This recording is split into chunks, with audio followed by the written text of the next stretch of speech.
Life has a very interesting way of giving us what we ask for, and it comes in the form of something we don't like. Hey guys, so if you clicked on this video, it's because you want to get ready for changes coming in 2020. Really, change is scary. I can tell you firsthand, I experienced a big change this year, and it can really knock you off your feet. Maybe you've experienced it already, and you don't want it to happen again. It's a terrible feeling when you've gotten used to something, when you enjoy it, and then it just changes, and it's not coming back again.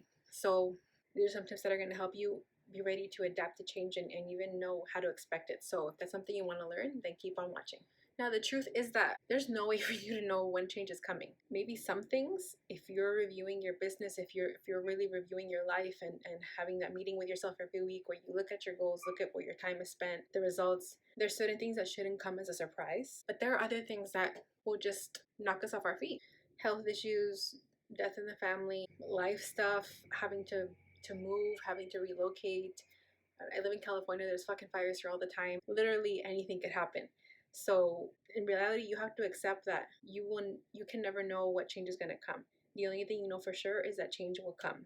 You have to accept that as a truth, that what you know now won't always be that way, and change will always come. We as human beings are always changing. This earth is always changing. The cells in your body are always changing. Things are meant to change. The only way to be ready is to always expect it.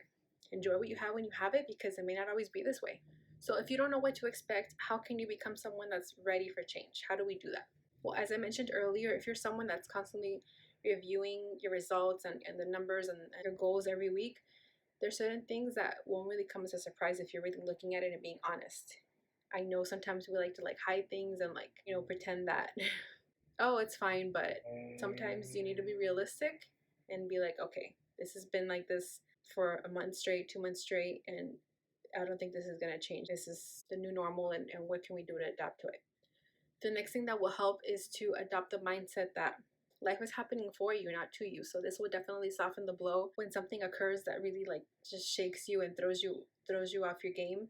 Is life is happening for us. Life has a very interesting way of giving us what we ask for, and it comes in the form of something we don't like. Does that make sense?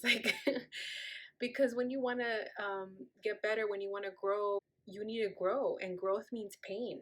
Do you remember when you were younger and I don't know if you heard of growing pains? It's not just a show, it's a thing.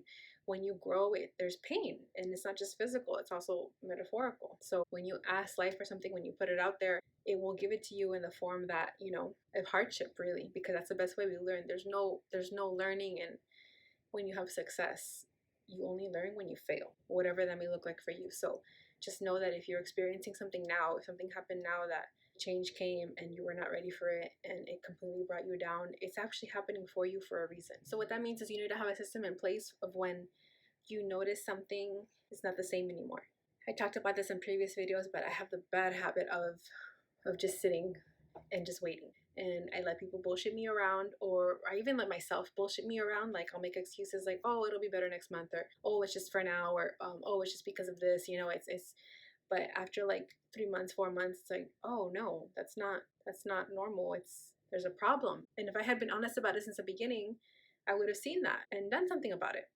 So you need to be really honest with yourself, and you need to be strict on the time you allow yourself to let these things go on. I would say no more than a month. A month is more than enough time, and it goes by so fast. I would suggest maybe less, 2 weeks, a week. If someone keeps giving you the runaround or giving you the same excuse and it's been a month, if it's been 2 weeks, no, that's it. You need to have a system where after that much time has passed, you need to do something else. No matter what the excuse is, or the, oh no, but no. They had this much time, they passed it, and now we're moving on to something else.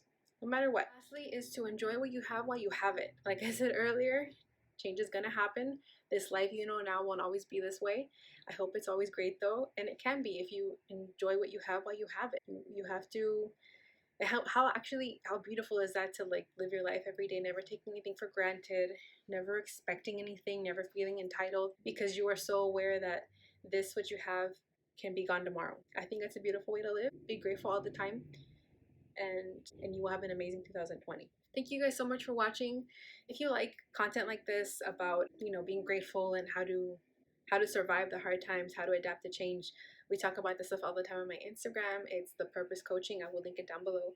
But yeah, go follow me on there to get more content like this. In our next video, we're going to talk about how to give 0 fucks in 2020, which I'm sure a lot of you will enjoy. Because if you're anything like me, sometimes we give too many fucks and we need to lower a fuck budget. I'm going to talk about the fuck budget in the next video, don't you worry. So yeah, see you guys next week. Bye.